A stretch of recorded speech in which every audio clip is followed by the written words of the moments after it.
मेरे प्यारे दोस्तों, आपको दीपावली की ढेर सारी शुभकामनाएं और साथ ही साथ जो भी कंपटीशन आप दे रहे हैं उसके लिए आपको हमारी तरफ से बधाइयाँ भी, क्योंकि आप हमें पूरा विश्वास है कि आप भविष्य में बहुत ही अच्छा करेंगे। तो जैसा कि आप जानते हैं कि हम डेली एक वीडियो डालते हैं जो इम्पोर्टेंट क्वेश्चंस के लिए, किसी भी कंपटीशन एग्ज़ाम के लिए, ख़ास तौर से इंजीनियरिंग, सीबीएसई, आईसीएसई बोर्ड के जो बच्चे बैठते हैं उनके लिए ये बहुत ही इम्पोर्टेंट क्वेश्चंस होते हैं। तो देखिए, नए वीडियो के साथ मैं फिर उपस्थित हूँ और अच्छे अच्छे क्वेश्चंस को लेकर के आया हूँ। इसे आप पूरा देखिएगा और अच्छा लगेगा तो सब्सक्राइब भी करिएगा। तो चलिए शुरू करते हैं, समय नहीं बर्बाद करेंगे क्योंकि समय बहुत कीमती होता है, ख़ास तौर से आप लोगों के लिए। तो चलिए पहला क्वेश्चन देखते हैं इसमें क्या है। पहले क्वेश्चन में देखिए, when A solid object is submerged in water it experience upward bound force.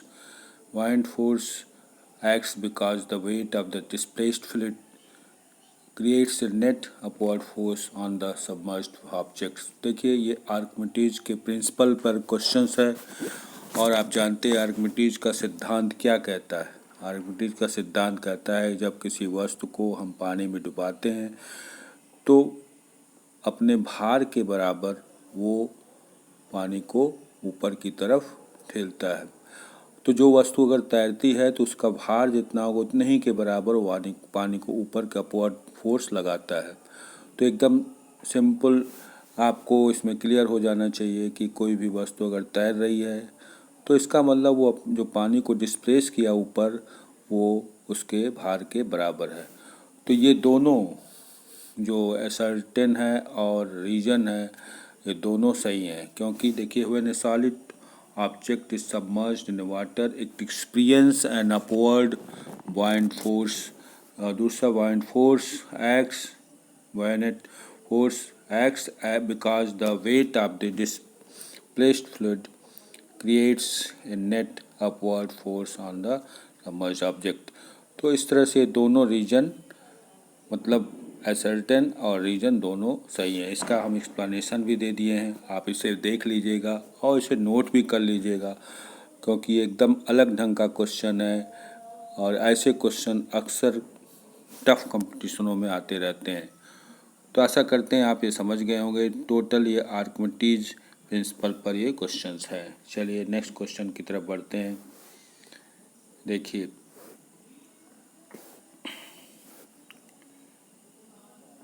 ये ट्रू एंड ये भी जो है रीजन और सर्टन का क्वेश्चन है। देखिए इसमें क्या करना है। इसमें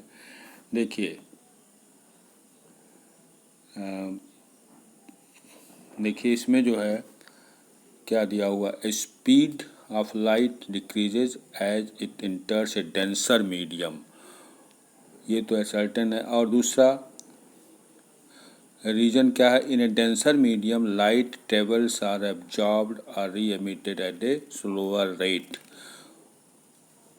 देखिए इसमें पहला जो आपको दिया, the speed of light decreases at is enters in denser medium, जैसा कि हम आपको पहले भी बता चुके हैं कि डेंसर मीडियम में स्पीड ऑफ द लाइट जो है डिक्रीज करती है, रेयर मीडियम में speed of the light increase करती है।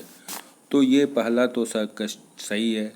और रीजन इसका क्या है, in a denser medium light particles absorbed और re-emitted at a slower rate, ये भी सही है क्योंकि इन डेंसर मीडियम में लाइट पार्टिकल्स जो होते हैं वो एब्जॉर्ब होते हैं जिससे इसकी स्पीड कम हो जाती है। क्यों? क्योंकि फिर से री एमिटेड होते हैं।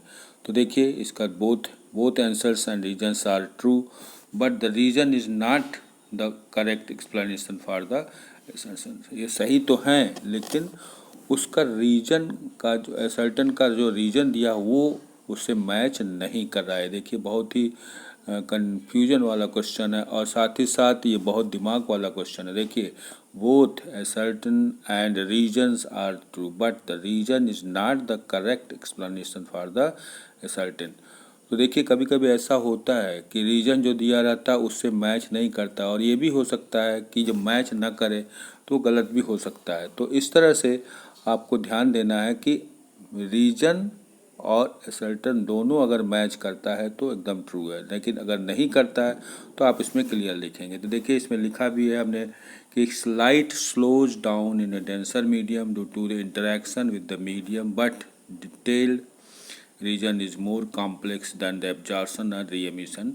तो इसका बहुत डिटेल में एक नया वीडियो हम आपको ला के देंगे, जिसमें हम डिटेल्स में बताएंगे फ्यूचर में, अगर आप चाहेंगे तो बहुत सिंपल सा है। आप याद रखिए कि जब लाइट डेंसर मीडियम में जाती है तो उसकी स्पीड जो होती है वो कम होती जाती है। चलिए अगले क्वेश्चन की तरफ बढ़ते हैं। देखिए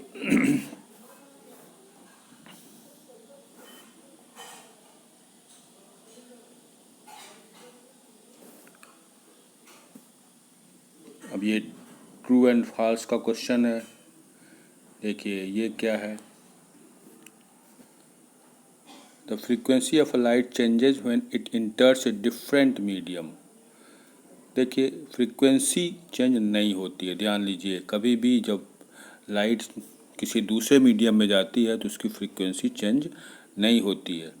तो ये गलत है एक्सप्लेनेशन। इसका एक्सप्लेनेशन क्या होगा, the frequency of light remains constant when it passes through from one medium to another medium, only its speeds and wavelength changes. देखिए, स्पीड और वेवलेंथ चेंज होती है, लेकिन फ्रीक्वेंसी किसी भी लाइट की चेंज नहीं होती है जब एक मीडियम से वो दूसरे मीडियम में जाती है। तो क्लियर है एकदम से। याद रखिए कि वेवलेंथ और स्पीड तो चेंज हो सकती है, लेकिन लाइट की फ्रीक्वेंसी चेंज नहीं होती है अगर मीडियम चेंज होगा तो। चलिए अगले क्वेश्चन की तरफ बढ़ते हैं। इसमें देखिए नेक्स्ट क्वेश्चन है, आप देखिए ये भी है बहुत अच्छा क्वेश्चन है। देखिए, the mass of an object remains constant regardless of its location in the universe. देखिए, मास और वेट दो चीज़ें होती हैं। मास को हम यम से रिप्रेजेंट करते हैं और वेट को डब्ल्यू से। डब्ल्यू इज इक्वल टू क्या होता है, एम जी होता है। देखिए, W is equal to M G होता है, जिसमें यम जो है मास है। तो इसमें क्या है, देखिए मास, किसी भी वस्तु का मास जो है कभी भी नहीं बदलता, चाहे वो लोकेशन कुछ भी हो, चाहे पृथ्वी से ऊपर जाएं, चाहे नीचे जाएं, चाहे कहीं भी जाएंगे, मास नहीं चेंज। लेकिन वेट जो होता है यम जी, वेट बदलता है। क्यों? क्योंकि जी जो है बदलता रहता है। जी जो है ग्रेविटेशनल जो फोर्स होता है, एक्सेलरेशन ड्यू टू ग्रेविटी, वो चेंज होती रहती है। वो भी जैसे ऊपर जाएंगे तो जी का मान कम होगा, नीचे जाएंगे पृथ्वी के तब भी जी का मान कम होगा। तो जी के मान के बदलने के कारण वेट बदलता है, न कि मास। तो इस तरह से इसका भी हमने एक्सप्लेनेशन यहाँ पर दिया है। Mass is an intrinsic property of matter and does not change with location unlike weight which depends on the gravitational pull. देखिए, वेट तो डिपेंड करता है जी पर, लेकिन मास जो है वो intrinsic property of a matter होता है, इसलिए ये कभी नहीं बदलता। चाहे आप कहीं भी चले जाएं, मास वही रहेगा। चलिए अगले क्वेश्चन की तरफ बढ़ते हैं। देखिए नेक्स्ट क्वेश्चन है, आशा करते हैं आपको क्वेश्चन समझ में आ रहे होंगे, और सब बहुत ही इम्पॉर्टेंट टाइप के क्वेश्चंस हैं, बहुत ही ट्रेंडिंग क्वेश्चंस हैं, इसीलिए आप इसको ध्यान से देखिए और हमें बताइएगा कि आपको कैसा लगा ये वीडियो। देखिए अगला क्वेश्चन है ट्रू एंड फॉल्स का। यस, देखिए, sound waves can travel through a vacuum. देखिए कह रहा है कि साउंड वेव क्या वैक्यूम में ट्रेवल कर सकती है? कभी नहीं कर सकती, क्योंकि साउंड जो है को ट्रेवल करने के लिए, आगे बढ़ने के लिए मीडियम की आवश्यकता होती है। जैसा कि हम अभी देखिए बोल रहे हैं, तो बोलने में एक दूसरा आदमी तभी सुनेगा जब बीच में एयर होगी। अगर वैक्यूम हो जाएगा, मतलब कोई भी मीडियम नहीं है, तो साउंड ट्रेवल करेगी ही नहीं। तो इसका मतलब ये आंसर गलत है। तो इस तरह से इसका एक्सप्लेनेशन भी हमने दिया है। Sound waves are mechanical wave, ध्यान दीजिए, साउंड वेव्स क्या होती है, मैकेनिकल वेव होती है that requires a medium to propagate so they can not travel through a vacuum. तो मैकेनिकल वेव के लिए, किसी भी मैकेनिकल वेव के लिए आपको मीडियम की आवश्यकता होती है। तो अगर मीडियम नहीं होगा तो साउंड वेव नहीं ट्रेवल करेगी। फिर उसके बाद अगला क्वेश्चन है, the mass of an object remains constant regardless of its location in the universe. देखिए ये भी गलत है। The mass of an object remains constant regardless of its location in the universe. हाँ, ये देखिए कह रहा है कि यूनिवर्स में, देखिए हम उल्टा बता दिए, the mass of an object remains constant. देखिए एकदम सही है, क्योंकि मास, कभी हमने बताया कि मास जो है चेंज नहीं होता है, चाहे वो आप कहीं भी ले जाइए यूनिवर्स में, मास कांस्टेंट होता है। तो दूसरा क्वेश्चन का जो वो है कॉन्सेप्ट वो क्लियर है और सही है। तो चलिए इन दोनों में आपको समझ में आ गया होगा। तो चलिए अगला क्वेश्चन देखते हैं कि ये कितना अच्छा है और कैसा है। जो नेक्स्ट क्वेश्चन की तरफ बढ़ते हैं, देखिए इसमें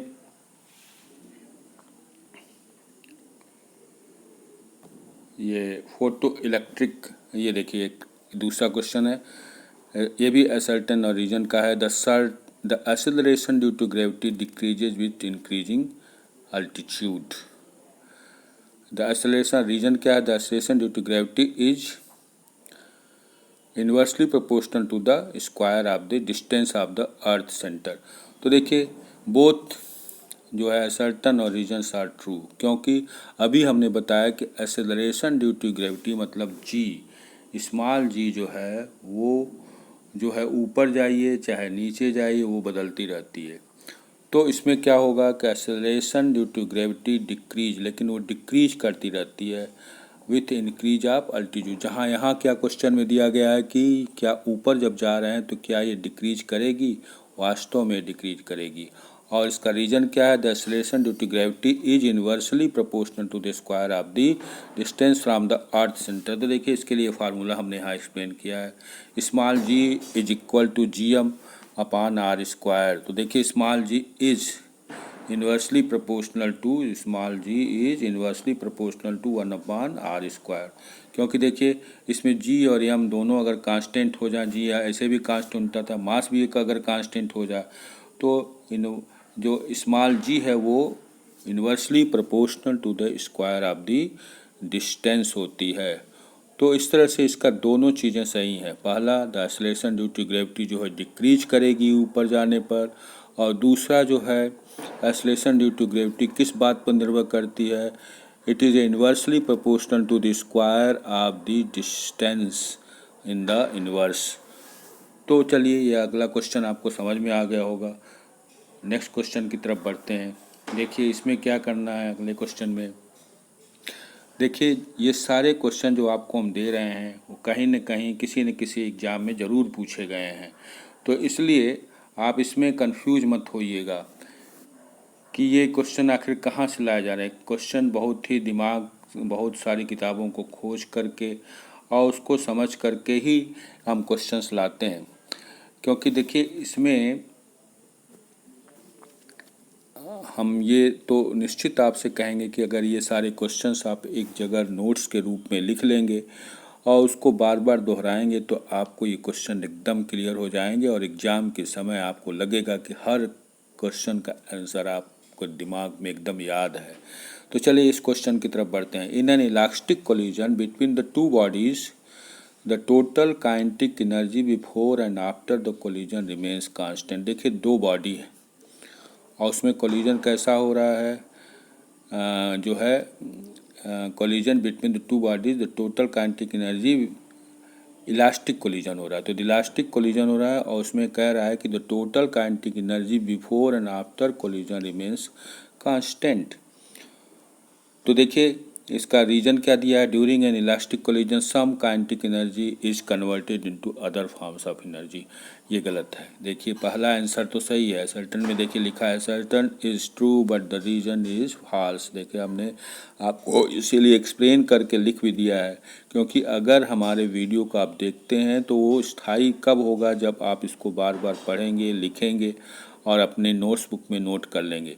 तो देखिए पहला है कि इलास्टिक कोलिजन जो होता है वो उसमें total kinetic energy before and after collision remains constant, वो बदलती नहीं है। कब, जब दो बॉडीज़ में क्या होता है, इलास्टिक कोलिजन होता है। लेकिन जो रीजन दिया है इसका वो गलत है, during the elastic collision some kinetic energy is converted into other forms of energy. तो ये गलत है। क्यों? क्योंकि देखिए जब आप कह रहे हैं कि इलास्टिक कोलिजन में टोटल एनर्जी जो होती है वो कांस्टेंट होती है, तो फिर ये चेंज कैसे हो जाएगी, इसीलिए मैंने एक्सप्लेनेशन भी दे दिया। In an elastic collision kinetic energy is conserved, meaning no kinetic energy is converted into other forms of energy. तो कभी कभी देखिए एनर्जी लॉस तो नहीं होती लेकिन कन्वर्ट हो जाती है। कन्वर्ट कब होती है, जब इन इलास्टिक कोलिजन होता है। लेकिन इलास्टिक कोलिजन में कन्वर्जन भी नहीं होता, वो एनर्जी पूरी तरह से क्या होती है, कांस्टेंट होती है। तो इस क्वेश्चन में देखिए एक बात ध्यान रखिए कि इस क्वेश्चन में कभी भी आपको कंफ्यूज नहीं होना चाहिए। दो चीज़ें, इलास्टिक और इन इलास्टिक। इलास्टिक कोलिजन जब होगा तो टोटल एनर्जी कंजर्व रहेगी, मतलब कि कोई भी एनर्जी का ट्रांसफॉर्मेशन नहीं होगा। लेकिन जब इन इलास्टिक कोलिजन होगा तो एनर्जी का ट्रांसफॉर्मेशन होगा। तो इसमें देखिए फिर से आप ध्यान दीजिए कि इसमें जो है elastic collision between the two bodies the total kinetic energy before and after the collision remain constant. लेकिन इसका रीजन वो गलत है, during the elastic collision some kinetic energy is converted into other forms of energy. ये नहीं है, हो सकता किसमें, इलास्टिक कोलिजन में कभी भी संभव नहीं है। तो देखिए ये सारे क्वेश्चनों को हमने अभी आपको बताया, इसमें मेन चीज़ें क्या है इसको आपको ध्यान देना। देखिए सबसे पहले तो आप ये क्लियर समझ लीजिए कि किस टाइप के क्वेश्चंस होते हैं। जैसे कि पहला हमने बताया कॉन्सेप्चुअल होते हैं क्वेश्चन, जिसमें कॉन्सेप्ट क्लियर होना चाहिए, तब आप उसको आसानी से कर सकते हैं। दूसरा जो है वो होता है ट्रू और फॉल्स का होता है, अगर वो ट्रू होगा तो सही होगा, नहीं तो फॉल्स हो जाएगा। और तीसरा हमने बताया आपको कि जब आप किसी भी सर्टेन और रीजन, मतलब कोई चीज़ ऐसी दी रहेगी जो सर्टेन होगी, सही में होगी और उसका रीजन भी दिया रहेगा, तो ये इस क्वेश्चन में थोड़ा आपको सावधानी बरतनी चाहिए। क्योंकि सर्टेन में जो दिया हुआ है कि हाँ भाई ये चीज़ है, तो क्या हो सकता है कि जो रीजन उसका दिया हो मैच कर रहा है कि नहीं कर रहा है। अगर मैच नहीं कर रहा है तो इसका मतलब वो गलत है। तो आप इसमें ध्यान दीजिएगा कि कभी कभी दोनों, जो सर्टेन है वो भी और जो रीजन दिया वो दोनों मैच करते हैं। कभी कभी ये भी हो सकता है कि दोनों मैच नहीं करते हैं या दोनों सही नहीं है, तो इसमें सावधानी बरतिएगा। तो इस टाइप के क्वेश्चंस हम बहुत सारे आगे भविष्य में लाएंगे, और इसके लिए मैं आपको एक बात ज़रूर ध्यान से आपको सुनना होगा कि जब भी आप ऐसे क्वेश्चंस को करें तो ज़रूर ये देखें कि क्या दिया हुआ, उसके हर एक वर्ड्स को ध्यान से सुने, हर एक सेंटेंस को देखें, उसमें जल्दीबाजी न करें। अगर जल्दीबाजी करेंगे तो कभी कभी ऐसा होता है कि जानते हुए भी क्वेश्चंस का आंसर आप आसानी से नहीं दे पाते और गलत करके चले आते हैं, तो फिर आपको पछतावा होता है। तो ये चीज़ नहीं होनी चाहिए। देखिए फिजिक्स में अच्छे नंबर पाने का राज क्या है, राज ये है कि पहले तो आप क्वेश्चंस को पढ़िए ध्यान से, और क्वेश्चन को पढ़ लीजिएगा तो देखिए इतने सारे अगर क्वेश्चन आप बार बार रिवाइज किए रहेंगे, पढ़े रहेंगे क्वेश्चन का आंसर और डिफरेंट पैटर्न के क्वेश्चन का आंसर, तो आप कंफ्यूज नहीं होंगे। और इसके लिए मैं आपको बार बार कह रहा हूँ कि जो हमारे वीडियोस को आप जब रेगुलर देखेंगे तो मेरी ये गारंटी है कि आप डिफरेंट टाइप के पैटर्न्स के क्वेश्चंस में एकदम माहिर हो जाएंगे। क्योंकि हम आपको बता दें, मैं विजन कुमार पांडे, जो कि विभिन्न प्रतियोगी परीक्षाओं के लिए लेख भी लिखते हैं और साथ ही साथ मैं रिटायर्ड प्रिंसिपल भी हूँ। तो हमें पूरा अनुभव 30-35 साल का है, जिसको हम यहाँ पर झोंक देते हैं आपके भलाई के लिए, आपके भविष्य को उज्जवल बनाने के लिए। तो आशा करते हैं आपको वीडियो अच्छा लगा होगा, और अगर अच्छा लगा है तो उसके सब्सक्राइब ज़रूर कर दीजिए और बेल आइकन को ज़रूर प्रेस कर दीजिए, जिससे नए वीडियोस आपको मिल सकें भविष्य में। तो देखिए, जैसा कि हम आपको बताते आ रहे हैं कि शुरुआत में आपको अगर लगे कि हाँ भाई कोई क्वेश्चन आपको समझ में नहीं आ रहा है, तो आप कमेंट बॉक्स में ज़रूर लिख दें कि क्या आपको क्या चीज़ समझ में नहीं आई और क्या चीज़ समझ में आ गई। तो उससे ये होगा कि हमें भी पता चलेगा कि हम कहाँ मतलब उसमें और सुधार कर सकते हैं, या और भी आप हमारे अपने गाइडेंस में अगर आप चाहते हैं कि आप कुछ सुझाव भी देना चाहते हैं तो उसे भी दे सकते हैं, वो भी एक्सेप्टेबल है। क्योंकि देखिए, कोई भी चीज़ में जब तक सफलता नहीं मिलती तब तक आदमी को अथक प्रयत्न करते रहना चाहिए। और ख़ास तौर से कॉम्पिटिटिव एग्ज़ाम के लिए और बोर्ड के या किसी भी एग्ज़ाम के लिए आप अगर सफलता चाहते हैं तो उसके लिए रेगुलर प्रैक्टिस की भी आवश्यकता है। और प्रैक्टिस किस तरह से होनी चाहिए? जो क्वेश्चन आंसर की प्रैक्टिस होनी चाहिए। क्योंकि देखिए, क्वेश्चन ही आते हैं, उसका आंसर आना चाहिए। हमारा सिद्धांत ये है कि इतने सारे क्वेश्चंस कर दिए जाएं या समझा दिए जाएं, और उसको आप अगर बार बार पढ़ करके दिमाग में बैठा लेंगे तो ऐसा कौन सा क्वेश्चन है जो आपको नहीं आएगा। तो इसी सिद्धांत पर हम नए नए वीडियो लाते हैं, और आपको इसकी मदद लेनी चाहिए और इसका समझ लीजिए भरपूर फ़ायदा उठाना चाहिए। क्योंकि देखिए, ऐसे वीडियो बहुत ही रेयर मिलते हैं, और रेगुलर अगर आपको कोई वीडियो मुफ्त में मिल जा रहा है तो इससे अच्छा और क्या होगा। तो प्यारे बच्चों, आपको ढेर सारी शुभकामनाएं दीपावली की भी। और साथ ही साथ आप जिस कंपटीशन में बैठ रहे हैं या किसी कंपटीशन में जैसे क्वेश्चंस आते हैं, अगर उस टाइप के कुछ अगर क्वेश्चंस आपको नहीं क्लियर है, डाउट है, तो वो भी आप कमेंट बॉक्स में लिख करके हमें बता सकते हैं कि हमें इसका डाउट क्लियर कर दीजिए। उसे भी हम तुरंत जो है आपको उसका रिस्पांस देंगे।